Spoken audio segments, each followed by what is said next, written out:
Vítejte u dalších filmových tržeb, kde se tentokrát podíváme, jak nový Equalizer hejbnou s pořadím a zda takový Blue Beetle nebo Gran Turismo nezaostávají. Jak už jsem typoval, Denzel Washington stále táhne do kin a naděluje nám závěrečný díl série.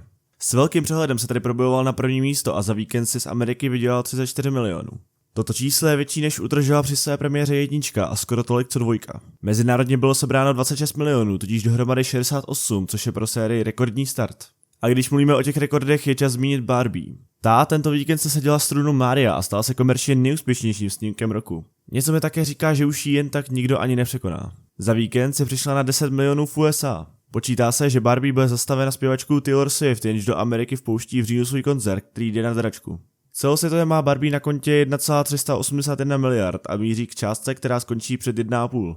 Třetí místo náleží modrému hrdinovi, který za víkend získal 7 milionů. Celkem již v Severní Americe 56. Mezinárodně trhnul jen 5, což dělá 45. Celosvětově je Blue Beetle na 102 milionech a rozhodně se nedostane přes částku 150, což by pro DC znamenalo propadák.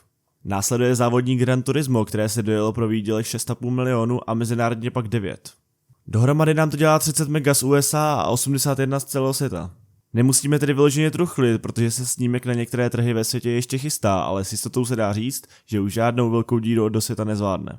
Až na 5. místě máme Oppenheimera, který získal z USA 5 milionů. Zájem publika tedy stále je a mezinárodně je na tom OP ještě lépe. Film si totiž odbyl čínskou premiéru a mezinárodní víkendová tržba tak činí fantastických 50 milionů.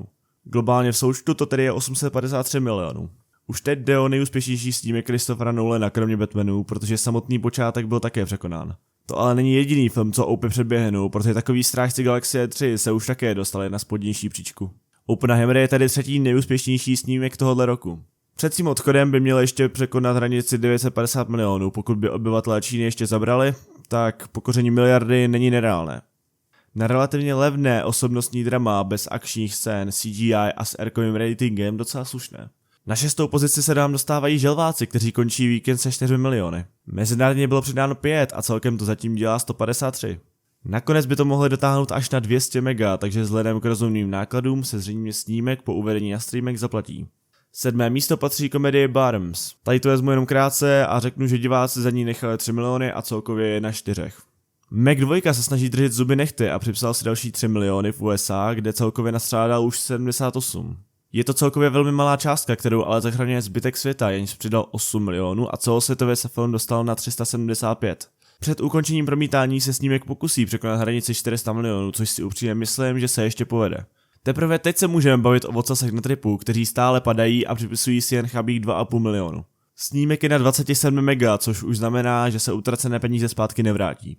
Naopak velmi dobře hospodaří Talk to Me, který si vzal necelé 2 miliony a s minimálním budgetem už je na 63.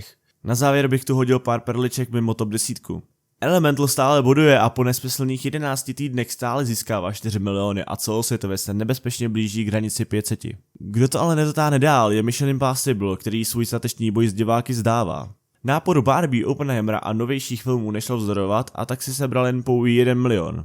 Jsme tedy celosvětově na 560 a moc už víc se nepřidá. Příští týden nás čeká pokračování hororové Donan 2, která podle mých predikcí tolik rozruchu neudělá. Vy se tedy prozatím mějte a vidíme se příští týden.